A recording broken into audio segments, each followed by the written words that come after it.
Hey there everyone, Brian here with the Wet Shave Experience. Thank you for tuning in today's video. In today's video, we are going to be using First Canadian Shaves. Yes, I'm going to say it, motherfucker. And we will be using the matching splash with that. And I have the Gillette Fatboy E3 1959 adjustable here for the second day in a row with a second use NASA blade in it.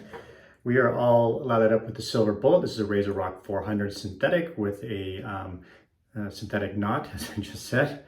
We're all lathered up in the bowl here and ready to go. So I'm gonna adjust this. I think, so when you adjust these razors, you always wanna at least loosen. You don't have to open it all the way necessarily, but you definitely wanna loosen the flaps before you adjust it. Here is the, supposed to be red, not dot, it's not a red dot, but line.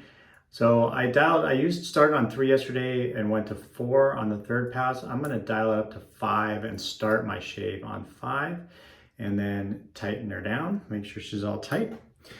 So this soap came to me, I was gonna try to do a unboxing video, but I just didn't have time and I was exhausted last night and kind of in a hurry. Today is my wife's birthday. If you see this, happy birthday, baby. I love you.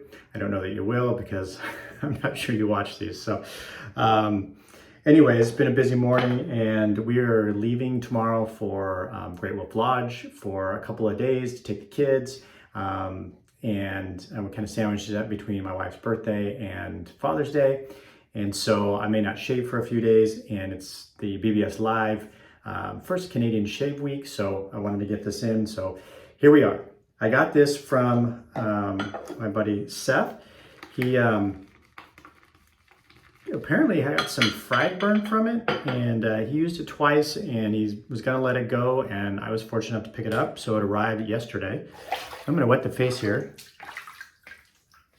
I typically don't have a problem with that. I hadn't heard that that was a big issue with this one, but it happens. It's happened to me, so you just never know. But this is, I know, a somewhat controversial soap in terms of the name of the soap. I don't usually typically get into all the politics.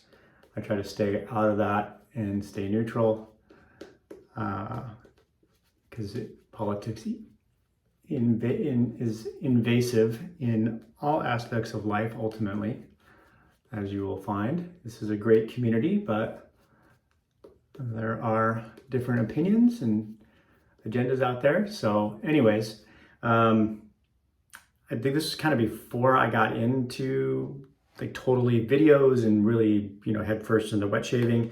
So those of you who are new to the channel, by the way, welcome. Those who've been around a while, thank you. If you're watching this for the first time, please consider hitting that subscribe button below. If you at all like what you see, I challenge you to hit that like button, please. It helps the channel, and I really appreciate it. But anyways, I think this soap led to one Facebook group kind of fracturing into 2 Facebook groups and led to the creation of a whole nother Facebook group. I'm not sure if I had that completely right, but that's kind of what I got out of it. But this is based on one of my favorite movies of all time. I've been wanting this soap set for a while, and I'll be honest, I was on the fence a little bit by the name of it. Not because I'm particularly offended, but, and this may sound dumb, but, I kind of keep my wet shaving part of my life kind of separate, but ultimately, things in terms of like my professional and personal life, and but things ultimately spill over.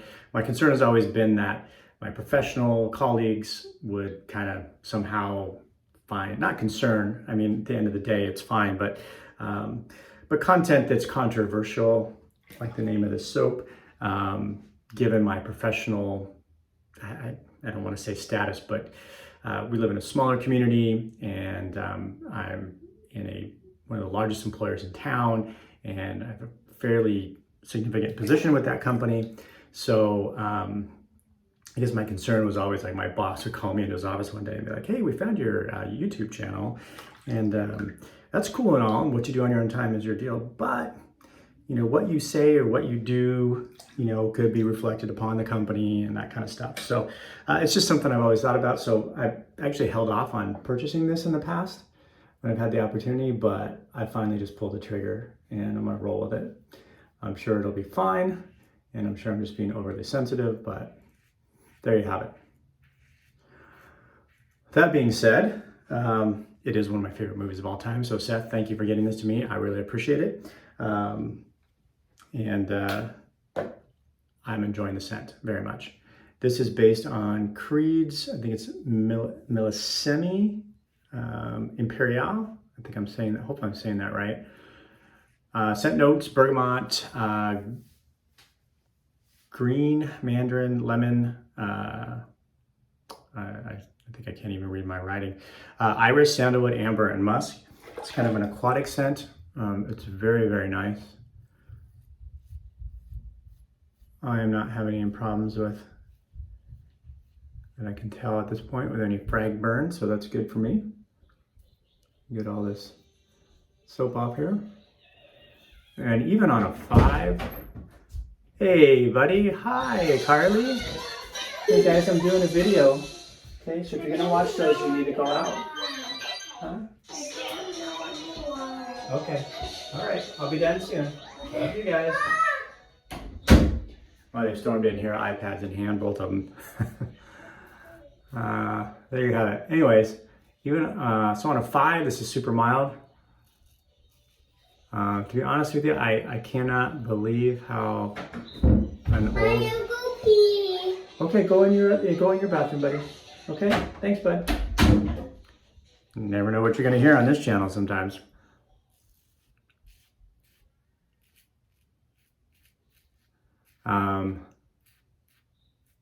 Anyways, sorry.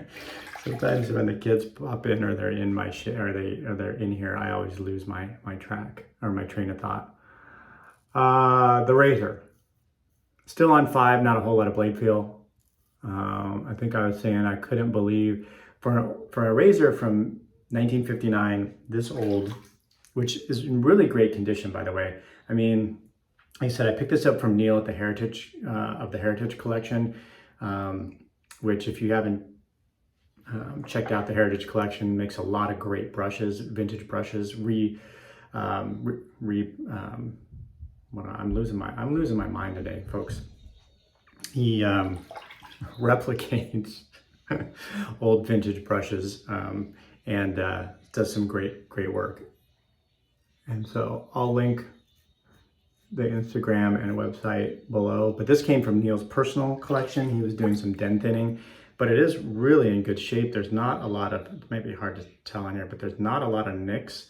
There's no nicks, actually. The finish is still all intact. There are some scratches on it, of course, and some signs of aging, but by and large, this is a razor that was very well taken care of.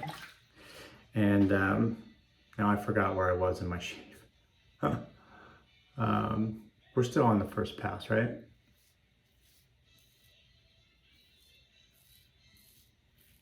But I'm very impressed with this razor. Like I said, something so old, but yet works just as well as any new or modern razor, I think. I definitely think ultimately I want to get this replated. And I've left some lather.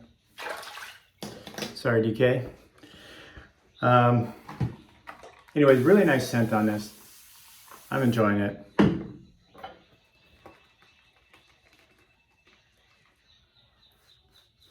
And I think the first Canadian shave products I did hear. So by the way, I mentioned Justin the Red Island Shaver yesterday in my video. I said he was getting close to 500. I meant to say, I misspoke, 600. So if you haven't checked out his channel, I'll link it in this video as well. But if you haven't checked out his channel, I encourage you to do so.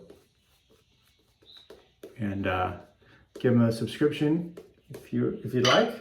If you're so inclined. I know he'd appreciate it. And if I'm also not mistaken, he actually was behind choosing the scent for this soap.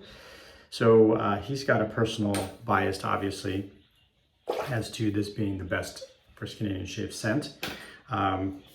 Well played, well chosen.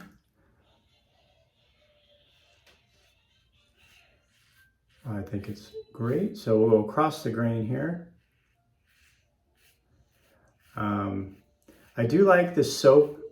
It lathers up really, really easily. I don't have to, I bowl lather obviously, so I don't have to work too hard to get a quick, good lather. Comes together quite nicely, very easily, and very quickly. It's not finicky in terms of coming together, needing a lot of water or anything. And my spot that I nicked is almost gone on Monday.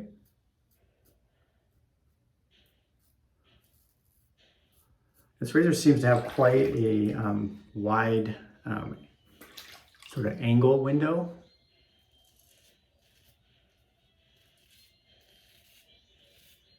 I think this would make a great first razor for anybody, or even a newer shaver or somebody that doesn't like a lot of blade feel. I know there's vintage collectors out there, but sometimes like you think vintage stuff is cool, but you know, it's vintage for a reason. But I mean, when you think about it, I mean, yes, there's some newer technology out there, but you know, things being 3D printed, but at the end of the day, not a whole lot is changing with the razor. You still have to have a top cap, you still have to have a base plate, you still have to have a handle. It's all got to come together. So in a way, they're somewhat timeless. So I kind of had this initial impression that, you know, when something's vintage, you're probably not going to get as good a shave, or it wasn't going to be made as well, or that maybe it was just not going to work the same. So that perception has definitely been blown out of the water by this razor for sure.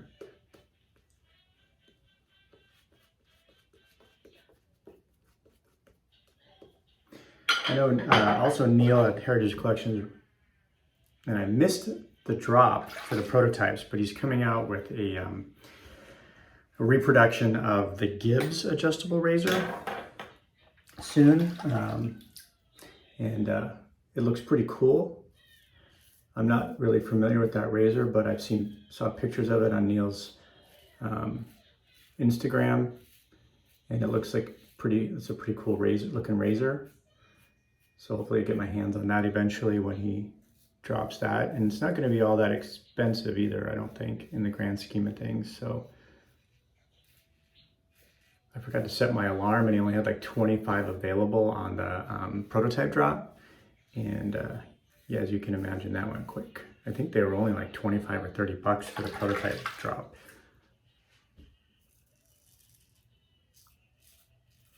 All right, so against the grain, third pass. I just kept it on 5. I decided not to adjust it. Really, I actually didn't decide not to adjust it. I forgot, so we're just rolling with the 5 the whole shave.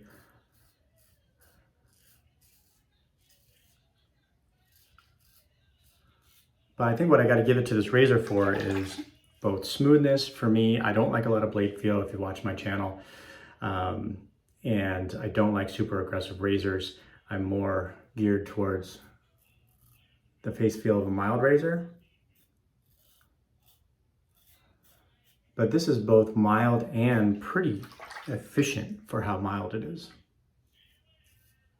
So it'll be interesting to see how much more efficient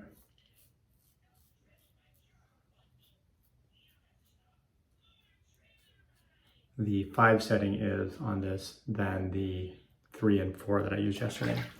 All right. Clean up pass on the neck here for the odd growing hairs.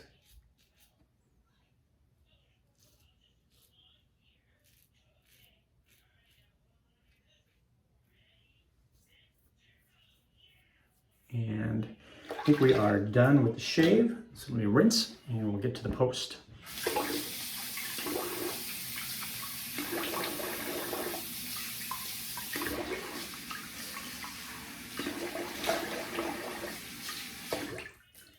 All in all, very nice scent. I think this is my second favorite First Canadian.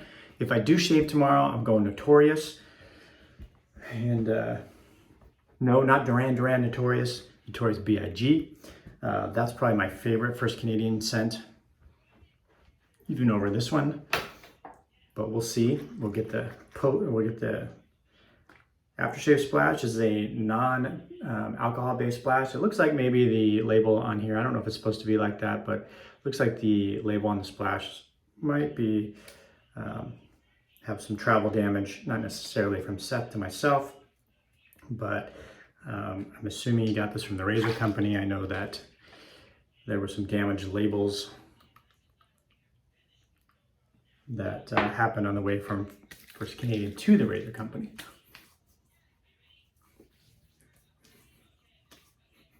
Yeah, very nice scent. It's well blended. I can't really pick out any notes in particular. It's not overly citrusy, so if you're worried about the lemon and the mandarin being too citrusy, it doesn't get, it's not a punch in your face citrus, so I wouldn't call it a citrus forward scent, although the citrus is there.